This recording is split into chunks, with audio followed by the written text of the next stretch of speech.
Think you know how to get richer? Think again. We're diving deep into these truly underrated habits that millionaires and billionaires quietly leverage. Habits so simple, so powerful, they'll completely change your perspective on wealth. In this video, we're debunking common myths and unveiling 3 subtle, often overlooked habits. Fortunately, these habits are not exclusive to the super rich, and it's accessible to everyone who's willing to commit. Now, we start with the first one. Basically, it's the art of intentional downtime. Now, what does this mean? Let me ask you something. When was the last time you took some downtime? You can let me know down in the comments. It's an actual question. For most of us, downtime means scrolling, swiping, or streaming. But here's the truth. Real downtime isn't about mindless distraction. It's about purposeful engagement. It's about giving your brain space to breathe, to connect ideas, and to speak creativity. And the people who master this, they're the ones who lead, innovate, and think bigger.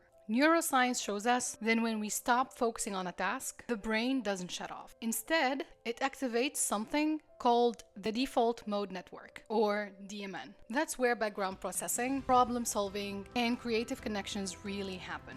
Think about those shower thoughts, or the moment an idea hits you on a walk. That's your brain taking advantage of downtime. Bill Gates has what he calls think weeks. It's time away from meetings and emails where he just reads, reflects, and strategizes. Many of Microsoft's biggest innovations come out of these think weeks. Now, how do we incorporate these downtimes into our very busy schedules and work weeks? There are a few practical tips that we can actually start using that would definitely help us tremendously. And remember, habits are not really built overnight. First, you need to redefine break. Downtime doesn't mean grabbing your phone. Instead, choose activities that give your mind space. Take a walk, sit by a window, doodle, or just breathe. Block it in your calendar.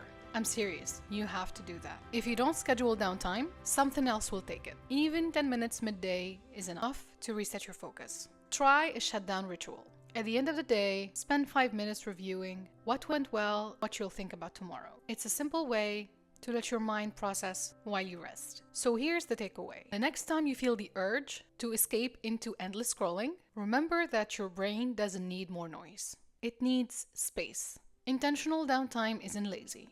It's a strategy. Which brings me to habit number 2, the power of proactive feedback seeking. The wealthy don't see criticism as personal. They see it as data. If you're launching a business, praise feels good, but it won't tell you where your holes or gaps are. That's why people at the top surround themselves with advisors, mentors, and even critics. They understand that the fastest way to level up is to hear truth early, before small problems become expensive disasters. I'm gonna also share with you an example in investing.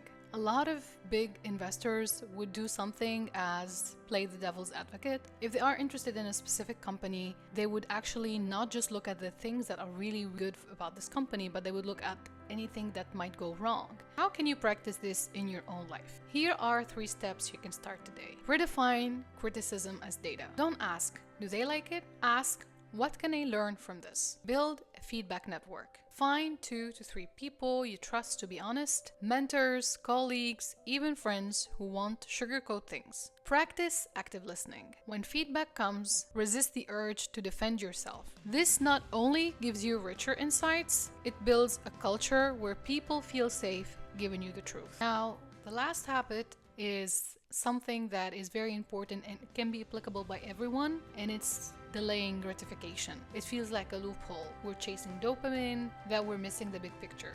This is a known concept that is called the present bias. It's basically because humans, we tend to prefer smaller, sooner rewards than larger later ones. But people who counteract that bias tend to make better decisions and by consequence tend to have better financial outcomes. Now, there are a few tips in where we can actually delay the gratification and get better rewards. We can start by living below our means or escape lifestyle creep. Now, every raise you get, you should act as if you haven't gotten it and invest that difference. Many wealthy people resist lifestyle inflation, so more resources are available to invest. Investing early and regularly. Wealthy individuals often emphasize that compounding works best over long time horizons. Now, let's take a step back and look at the bigger picture. These habits don't stand alone, they feed into each other. Intentional downtime makes you more open to feedback. Feedback helps you redefine where you invest your time and resources. And delayed gratification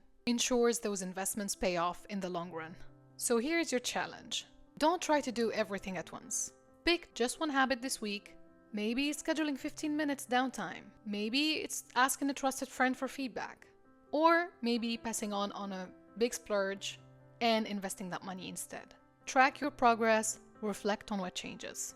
Because true wealth isn't found, it's built. One underrated habit at a time. And the sooner you start, the sooner your future will thank you. If this gives you a fresh perspective, hit subscribe and let's keep building smarter, calmer, and wealthier habits together. If you like this video, you can check this one. Thank you for watching. See you next week.